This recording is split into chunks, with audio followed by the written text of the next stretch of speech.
Hi dear learners, welcome back to JP's Biology. Please subscribe to my channel and click on bell button for get latest updates. ఈ వీడియోలో మనం కిణ్వన ప్రక్రియ విధానాలు, solid state and submerged ఫర్మెంటేషన్స్ గురించి తెలుసుకుందాం.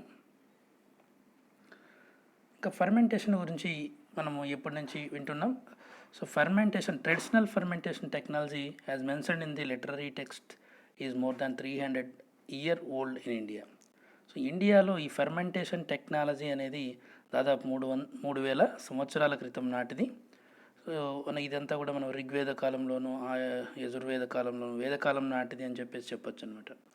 ఇంకా the term fermentation is derived from Latin word ఫెర్మెంటమ్.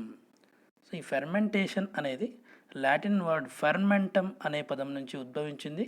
ఫెర్మెంటమ్ అనగా boiling, stands for boiling. అంటే ఫెర్మెంటమ్ అనగా బాయిలింగ్, దీన్ని మరగడం లేదా పొంగు అని కూడా అనొచ్చు తెలుగులో. సో ఫెర్మెంటమ్ అంటే లాటిన్లో అర్థం ఏమి అంటే బాయిలింగ్ అని అర్థం, అంటే మరగడం లేదా పొంగు అంటున్నాం. Fermentation is the process of digesting certain substances that leads to chemical conversion of organic substances into the simpler compounds. ఇక్కడ చూసినట్లయితే కొన్ని డైజెషన్ అనమాట. సింపుల్గా చెప్పాలంటే ఫెర్మెంటేషన్ అనేది ఒక పదార్థాలని కొన్ని రకాల పదార్థాలని డైజెషన్ చేసి చిన్న చిన్న ముక్కలుగా విడగొట్టడమే మనం ఫెర్మెంటేషన్ అని చెప్పేసి అనొచ్చు అనమాట. దట్ లీడ్స్ ఏం జరుగుతుందంటే ఇక్కడ chemical conversion of organic substances into simpler compounds. So ఈ సేంద్రియ పదార్థాలైన కొన్ని ఆర్గానిక్ పదార్థాలు లేదా సేంద్రియ పదార్థాలు రసాయనికంగా మార్పు చెంది చిన్న చిన్న అణువులుగా మార్పు చెందడం జరుగుతుందన్నమాట ఈ ఫెర్మెంటేషన్లో. ఇంకా సింపుల్గా చెప్పాలంటే ఇందాక చెప్పినట్టు సేంద్రియ పదార్థాలను రసాయనికంగా మార్పు చెందించి సరళ పదార్థాలుగా మార్చే ప్రక్రియనే మనం ఫెర్మెంటేషన్ అనొచ్చు. ఫెర్మెంటేషన్ అని అంటున్నాం, అంటే సరళ పదార్థాలుగా మార్చడం. ఇక్కడ ఇంకా sweet substances known as soma juice prepared by Vedic Aryans is suppose to be first product of fermentation in India. So ఇండియాలో ఫస్ట్ ప్రొడక్ట్ ఆఫ్ ఫర్మెంటేషన్కి దేనిగా చెప్తామంటే సోమా జ్యూస్ అనేది ఈ వేదిక్ ఆర్యన్స్లోనే అంటే ఆర్యుల కాలంలోనే ఈ రకమైన ఒక జ్యూస్ని ఉత్పత్తి చేయడం జరిగింది. దాన్నే మనం first product of fermentation India అని చెప్పచ్చు. So another drink known as sura అనేది కూడా వేదకాలంలోనే ఉత్పత్తి చేయడం జరిగింది. ఇక్కడ దాన్ని వైన్ లేదా బీర్ అని కూడా అంటాం. సూరా అని అంటే ప్రజెంట్ ఉపయోగిస్తున్న బీర్ కాదు. సూరా అనేది ఒక సోయా పదార్థాల నుంచి ఉత్పత్తి చేసిన ఒక ఫర్మెంటెడ్ ఫుడ్ లిక్విడ్నే మనం సూరా అనేసి అంటున్నారు ఆ కాలంలో. This is the another drink popular in that Vedic period. Curd is another very popular fermentation product in those time అనమాట. సో ఇవి వేదిక్ కాలంలో యజుర్వేద, ఆయుర్వేద లేదా ఆర్యుల కాలంలో కొన్ని ఫర్మెంటెడ్ ప్రోడక్ట్స్ ఈ ఇమేజ్లో మనం చూడవచ్చు. సూరా కావచ్చు, అదేవిధంగా సోమా జ్యూస్ కావచ్చు, అలాంటివి అనమాట. కర్డ్ కూడా అనమాట, ఇది పెరుగు. సో మనం తెలుగులో పెరుగు అంటున్నాం, curd. This is very popular of fermentation product అని చెప్పచ్చు. The process of fermentation was probably discovered by observing the changes in the juices of several fruits. ఈ ఫెర్మెంటేషన్ ఎలా కనుక్కున్నారు అంటే పాత కాలంలో, అంటే ఆ కాలంలోనే ఎలా కనుక్కున్నారు ఫెర్మెంటేషన్ అంటే వాళ్ళు ఆ ఫ్రూట్ జ్యూసెస్ని చేంజెస్ గమనించడం జరిగింది. అది ఒకటి లేదా 2 రోజులు అలాగే ఉంచినప్పుడు దాంట్లో మార్పులు రావడం జరిగింది. దాన్నే అక్కడ ఫెర్మెంటేషన్ జరిగిందని చెప్పేసి వాళ్ళు కనుక్కోవడం జరిగింది. ఉదాహరణకి మనం గ్రేప్స్ చూడొచ్చు, యాపిల్ చూడొచ్చు. జ్యూస్ని అలా ఉంచితే కొన్ని రోజులు అది ఫెర్మెంటేషన్ గురయ్యి కొన్ని రకాల పానీయాలని ఉత్పత్తి చేయడం జరుగుతుంది. ఇది మూల కారణం. ఫెర్మెంటేషన్ని కనుక్కోవడానికి ఇది ఒక మూల కారణం అని చెప్పచ్చు. The broad fermentation techniques have emerged. ఈ ఫెర్మెంటేషన్ టెక్నాలజీ బాగా అభివృద్ధి చెందడంతో ఇక్కడ 2 బ్రాడ్ కేటగిరీస్ అనేది డివైడ్ చేయడం జరిగింది ఈ ఫెర్మెంటేషన్ టెక్నాలజీలో. అవి ఒకటి solid state fermentation, 2 submerged fermentation. ఈ సాలిడ్ స్టేట్ ఫెర్మెంటేషన్ని ఘనస్థితి కిణ్వన ప్రక్రియ అంటున్నాం. ఈ సబ్మెర్జ్డ్ ఫెర్మెంటేషన్ని మునిగి ఉన్న కిణ్వన ప్రక్రియ అంటున్నాం. Submerged fermentation. నంబర్ 1 ఘనస్థితి కిణ్వన ప్రక్రియ, సాలిడ్ స్టేట్ ఫెర్మెంటేషన్. ఇక్కడ సాలిడ్ స్టేట్ ఫెర్మెంటేషన్ అంటున్నామంటే ఇక్కడ solid state fermentation has been defined as a fermentation process in the absence or near absence of free water. ఇక్కడ లిక్విడ్ అనేది ఉండకుండా, లిక్విడ్ లేని సమక్షంలో, లిక్విడ్ కాకుండా ఇక్కడ సాలిడ్ సబ్స్ట్రేట్ సమక్షంలో ఫెర్మెంటేషన్ చేయడం జరుగుతుంది. దాన్నే ఘనస్థితి కిణ్వన ప్రక్రియ అంటున్నాం. ఈ ఈ సాలిడ్ సపోర్ట్ని ఇక్కడ యూజ్ చేయడం జరుగుతుంది. సాలిడ్ సపోర్ట్ లేదా సాలిడ్ సబ్స్ట్రేట్ని యూజ్ చేయడం ద్వారా దాంట్లో ఫెర్మెంటేషన్ని అంటే జరగడం ద్వారా దీన్ని సాలిడ్ స్టేట్ ఫెర్మెంటేషన్ అంటున్నాం. ఇక్కడ చూసినట్లయితే కల్టివేషన్ ఆఫ్ మైక్రో ఆర్గానిజమ్స్ అనే సాలిడ్ సబ్స్ట్రేట్. ఇక్కడ ఈ మైక్రో ఆర్గానిజమ్స్ ఫెర్మెంటేషన్కి ఏ మైక్రో ఆర్గానిజంని అయితే ఉపయోగిస్తున్నామో దాన్ని మనము ఎక్కడ కల్టివేట్ చేస్తామంటే ఒక సాలిడ్ సబ్స్ట్రేట్ మీద మనం దాన్ని కల్టివేట్ చేయడం జరుగుతుంది. సాలిడ్ సబ్స్ట్రేట్స్కి ఉదాహరణగా గ్రెయిన్స్ కావచ్చు, రైస్ కావచ్చు, వీట్ బ్రాన్ కావచ్చు. సో ఇలాంటి సాలిడ్ సబ్స్ట్రేట్ మీద మైక్రో ఆర్గానిజమ్స్ గ్రో చేస్తే దాన్ని మనం సాలిడ్ స్టేట్ ఫెర్మెంటేషన్, ఘనస్థితి కిణ్వన ప్రక్రియ అంటున్నాం. దానికి solid state fermentation employees natural రా materials as carbon source such as ఇక్కడ చూసినట్లయితే రైస్ బ్రాన్ కావచ్చు, అంటే మనం అదే తవుడు లేదా ఈ వరి పట్టు అని అనొచ్చు. వీట్ బ్రాన్ అదేవిధంగా గోధుమల నుంచి ఉత్పత్తి అయిన ఆ బ్రాన్ పొడి కావచ్చు. అదేవిధంగా ఫ్రూట్ పల్ప్స్లో యాపిల్ పోమేస్ కావచ్చు, లేదా ఆరెంజ్ పీల్స్ కావచ్చు. ఇవన్నీ కూడా ఇక్కడ షుగర్ కేన్ బగాసే కావచ్చు. ఇవన్నీ కూడా రా materials for solid state fermentation అని చెప్పచ్చు. సాడస్ట్ కూడా అంటే మనము ఈ సా మిల్లో ఉత్పత్తి అవుతున్న ఈ సాడస్ట్ను కూడా మైక్రో ఆర్గానిజమ్స్కి సబ్స్ట్రేట్స్గా ఉపయోగించుకోవచ్చు. అదేవిధంగా కొన్ని oil cakes, various oil cakes like groundnut oil cake, coconut oil cake, soyabean oil cake. These oil cakes are ఏమంటే ఇప్పుడు సీడ్స్ నుంచి మనం ఆయిల్ తీసేసిన తర్వాత మిగిలిపోయిన వ్యర్థ పదార్థాలని లేదా మిగిలిపోయిన ఈ సాలిడ్ మెటీరియల్స్ని మనం ఏమంటున్నామంటే ఆయిల్ కేక్స్ అంటున్నాం. అందులో groundnut oil cake, coconut oil cake and soyabean oil cake and other oil cakes are also used as a substrates for solid state fermentation. Like the tea waste also used as a substrate in the solid state fermentation. This method is alternative to the production of enzymes in liquid or submerged fermentation. So ఈ submerged ఫెర్మెంటేషన్కి alternative technique అని చెప్పచ్చు. ఎందుకంటే ఈ solid state fermentation అనేది దీంట్లో high volumetric productivity ఉంటుంది. So ఎక్కువ మొత్తంలో మనకు కావాల్సిన ప్రోడక్ట్ని ఉత్పత్తి చేసుకోవచ్చు. Relatively high concentration of product, less effluent generate and simple fermentation equipment. ఇక్కడ ఎఫ్లూయెంట్ అనేది చాలా తక్కువ మొత్తంలో రిలీజ్ అవ్వడం జరుగుతుంది కనుక ఇది అడ్వాంటేజ్గా ఉంటుంది. అండ్ సింపుల్ ఫెర్మెంటేషన్ ఎక్విప్మెంట్తోనే మన ఫెర్మెంటేషన్ని క్యారీ అవుట్ చేయొచ్చు అనమాట. Solid state fermentation used for the production of antibiotics, enzymes, alkaloids, organic acids and biopharmaceutical products. So ఇన్ని రకాల ఉత్పత్తుల్ని మనం ఉత్పత్తి చేయడానికి ఈ సాలిడ్ స్టేట్ ఫెర్మెంటేషన్ని ఉపయోగించడం జరుగుతుంది. Examples for solid state fermentation చూసినట్లయితే ఇక్కడ మష్రూమ్ ప్రోడక్ట్స్, దానికి సబ్స్ట్రేట్గా దేన్ని వాడతారంటే స్ట్రా లేదా మాన్యూర్ని వాడతారు. ఇక్కడ మైక్రో ఆర్గానిజం అయితే అగారికస్ బిస్పోరస్, ఇది చూసినట్లయితే ఇది Agaricus bisporus. Next soya sauce, ఇక్కడ సోయాబీన్స్ అండ్ వీటిని సబ్స్ట్రేట్గా వాడతారు. ఆస్పర్జిల్లస్ ఓరైజీ అనే మైక్రో ఆర్గానిజం ఉపయోగిస్తారు సోయా సాస్ ఉత్పత్తికి. అదేవిధంగా చీజ్, మిల్క్ లేదా కర్డ్ సబ్స్ట్రేట్గా ఉపయోగిస్తారు.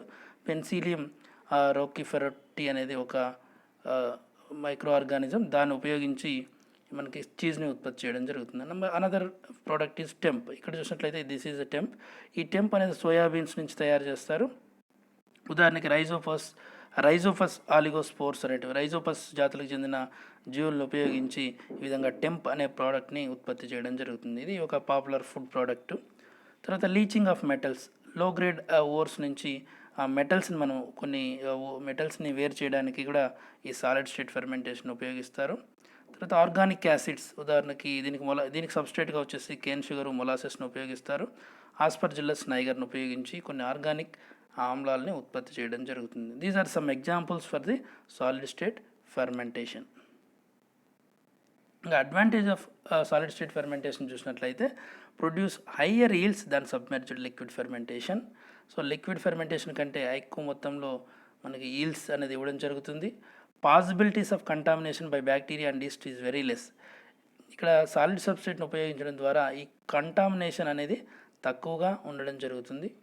తర్వాత all natural habitats of fungi are easily maintained in solid substrate fermentation. ఇక్కడ ఫంగైకి ముఖ్యంగా ఈ సాలిడ్ సబ్స్ట్రేట్ని ఉపయోగించడం అనేది చాలా అనుకూలంగా ఉంటుంది. సో ఈ ఫంగై గ్రో అవ్వడానికి కావాల్సిన మాయిశ్చర్ అంతా కూడా సాలిడ్ సబ్స్ట్రేట్ మీద మనం అందజేయడం జరుగుతుంది. So culture media very simple, provides all nutrients for growth of microorganisms. These are some advantages. Simple design of fermenter and low energy.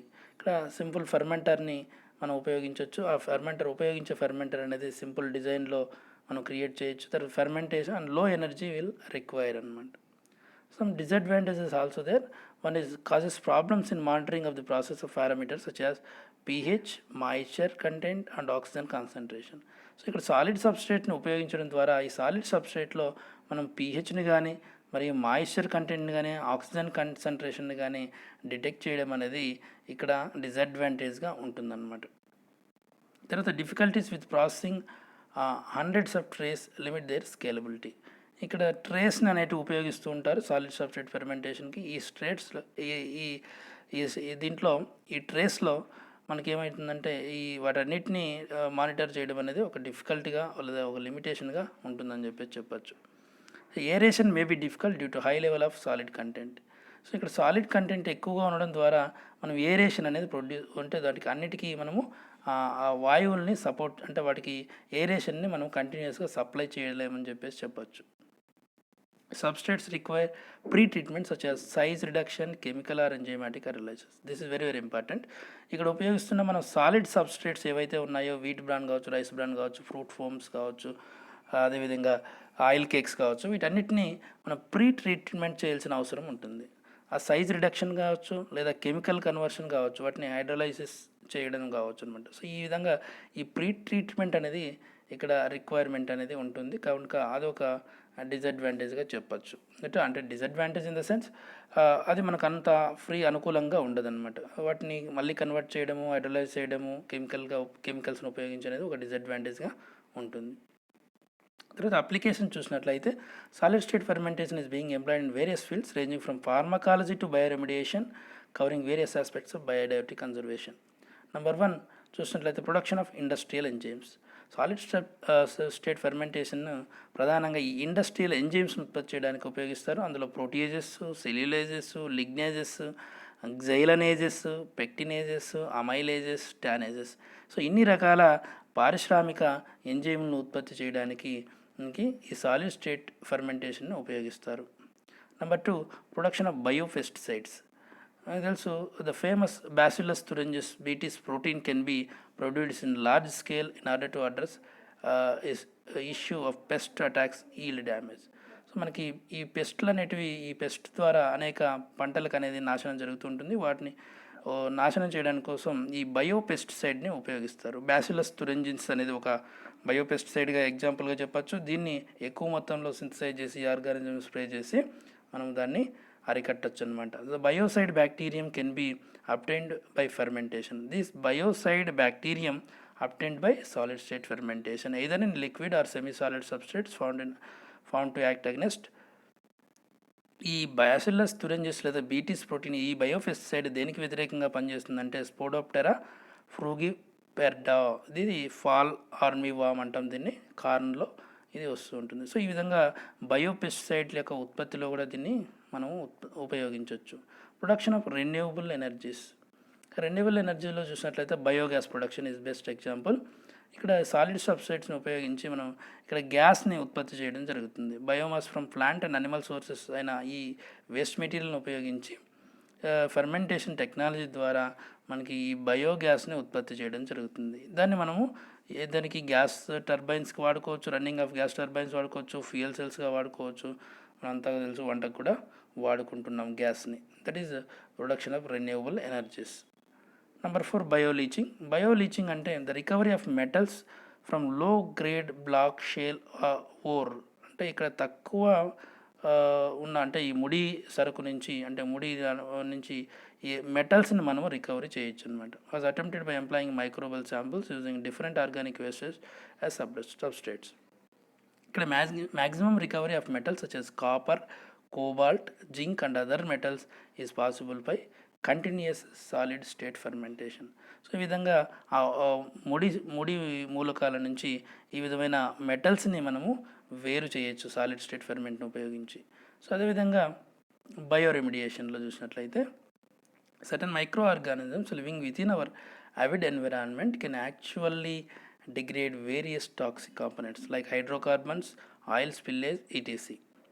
So oil spills మనం చూస్తూ ఉంటాం. హైడ్రోకార్బన్స్ మనం ఆయిల్స్ అనేటివి అనేకంగా సాయిల్లో మిక్స్ అయ్యి హైడ్రోకార్బన్స్ అనేటివి సాయిల్లో మిక్స్ అయ్యి ఉంటాయి. సో వాటిని డిగ్రేడ్ చేయడం కోసం కొన్ని మైక్రో ఆర్గానిజమ్స్ అనేటివి కారణమవుతాయి.